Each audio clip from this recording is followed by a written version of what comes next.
Mutual fund के छोटे और शहरों के और कस्बों के लिए जो डिस्ट्रीब्यूटर को दिए जाने वाला स्पेशल इंसेंटिव था उसको रोक दिया है। इसे B30 यानी बियॉन्ड 30 टॉप सिटीज़ इंसेंटिव कहा जाता है। देश के जो बड़े 30 शहर हैं उनके बाहर अगर आप कोई बिजनेस लेकर आते हैं तो उस पर आपको जो इंसेंटिव मिलता है वो बोला जाता है। इसकी वजह से होता क्या है कि छोटे कस्बों में रहने वाले निवेशकों को ज़्यादा खर्च करना पड़ता है। सर, क्या मामला है ये?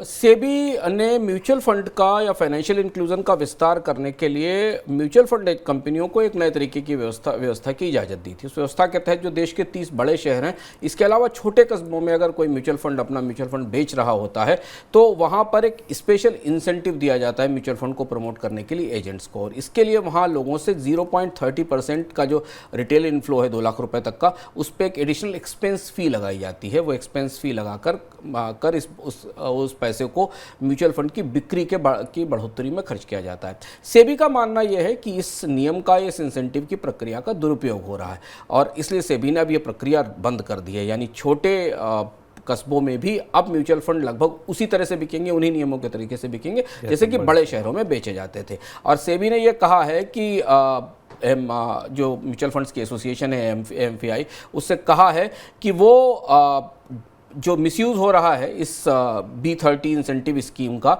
इसके बारे में पूरा प्रोसेस स्पष्ट करे और 24 मार्च तक सेबी को इस मामले में जवाब दे कि इसका कहाँ कितना दुरुपयोग हुआ है। सेबी का मानना यह है कि बहुत सारे बड़े इन्वेस्टर्स के जो इन्वेस्टमेंट हैं वो छोटे शहरों में स्प्लिट कर दिए जाते हैं और उस स्प्लिट करने में कमीशन में पारदर्शिता नहीं होती, क्योंकि बड़ा इन्वेस्टमेंट किसी शहर का उसे 4 छोटे शहरों में बांट कर दिखा दिया जाता और उस पर एक्स्ट्रा कमीशन चार्ज कर लिया जाता है, एक्सपेंस चार्ज कर लिया जाता है और इस पर म्यूचुअल फंड्स का कोई नियंत्रण नहीं रहता। म्यूचुअल फंड्स को केंद्रीय स्तर पर केवल AUM दिखाई देता है कि उनके पास कितना एसेट अंडर मैनेजमेंट और उनके पास कितना नया निवेश आया है। तो इसलिए अगर आप किसी छोटे शहर में रहते हैं तो आपके लिए खबर बहुत ज़रूरी है कि म्यूचुअल फंड्स अब वहाँ पर आपसे कोई स्पेशल एक्सपेंस फीस नहीं वसूलेंगे, उसी शर्तों पर म्यूचुअल फंड बेचेंगे जैसे कि वो बड़े शहरों में बेच रहे हैं। सेबी से बड़ी जो दूसरी बड़ी खबर है वो है कंपनियों से रिलेटेड।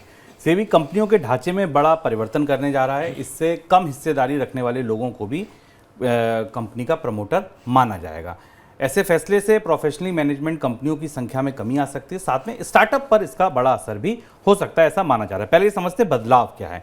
सर, क्या बदलाव होने जा रहा है? ये बड़ी महत्वपूर्ण खबर है और हम देख रहे हैं लगातार शुभम कि पिछले 3-4 महीने से सेबी कंपनियों के कामकाज के भीतर बदलाव को लेकर कई तरीके के नए सुधार कर रहा है और उस दृष्टि से सेबी अब एक नया प्रस्ताव लेकर आया है कि अगर किसी भी व्यक्ति की हिस्सेदारी 10% के आसपास है कंपनी में तो उसे प्रमोटर का टैग मिलेगा, इसे प्रमोटर माना जाएगा।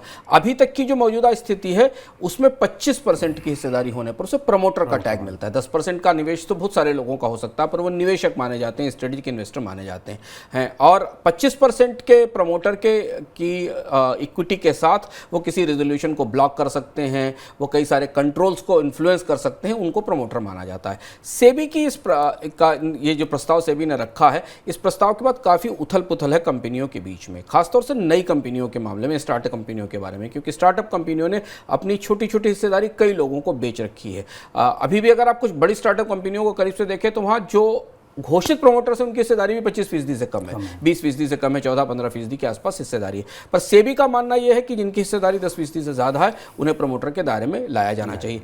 नियमों को लेकर काफ़ी उलझन और ऊहापोह है। स्टार्टअप कंपनियां इससे सबसे ज़्यादा प्रभावित होंगी, लेकिन इस पर कानूनी बहस भी चल रही है। सर, ये बहस क्या है? कानूनी बहस ये इस तरीके की है कि प्रमोटर का टैग लगने के बाद क्या उन्हें कानूनी रूप से प्रमोटर माना जाएगा, क्योंकि प्रमोटर्स के ऊपर बहुत सारे कंप्लायंस इश्यूज भी आते हैं, जैसे वो कई सारे नियमों का पालन उनको करना पड़ता है। अगर कंपनी सही ढंग से कामकाज नहीं कर रही तो प्रमोटर्स की जिम्मेदारी होती है।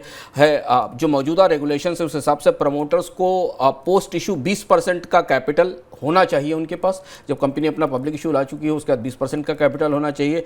उनके पर 18 महीनों से 3 साल तक का लॉक इन होता है उस हिस्सेदारी को बेचने के लिए। तो जो प्रमोटर्स के सारे नियम हैं, अगर इन पर 10% की हिस्सेदारी रखने वाले लोगों पर आएंगे तो फिर ये पूरा कंपनी का स्ट्रक्चर ही बदल जाएगा, क्योंकि क्या इनके ऊपर भी वो 3 साल का लॉक इन लगाया जाएगा स्टॉक ना बेचने पर, पहली चीज़। दूसरा ये कि कंपनियों में प्रमोटर्स के ऊपर बहुत सारे ऑब्लिगेशंस होते हैं कंपनी को चलाने के लिए, बहुत सारे कंप्लायंस इश्यूज होते हैं, वो समय पर फीस का पेमेंट किया जाए, निवेशकों के हितों की रक्षा की जाए, कंपनी कानून के नियमों का पालन किया जाए, बोर्ड के कामकाज में संचालन सही सलामत हो। ये सारी चीज़ें प्रमोटर्स पर जिम्मेदारी होती। तो प्रमोटर्स का टैग 10% की हिस्सेदारी को दे देने वालों के बाद क्या उन्हें ये सारे कंप्लायंस झेलने पड़ेंगे?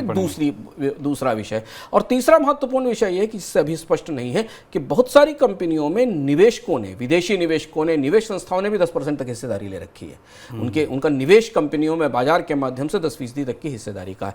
उनका क्या स्टेटस होगा? क्योंकि वो तो पैसिव इन्वेस्टर हैं, वो बोर्ड के फैसलों को प्रभावित नहीं करते, उन्होंने तो इस कंपनी के स्टॉक में निवेश कर रखा है। लेकिन ये बड़ा उथल पुथल वाला सुधार है कंपनियों के ढांचे को लेकर, और इस पर ठीक ठाक बहस कॉर्पोरेट हलकों में, स्टॉक मार्केट के सर्किल्स में शुरू हो गई है कि सेबी ये नया फैसला प्रमोटर्स की हिस्सेदारी को लेकर लागू करना चाहती है।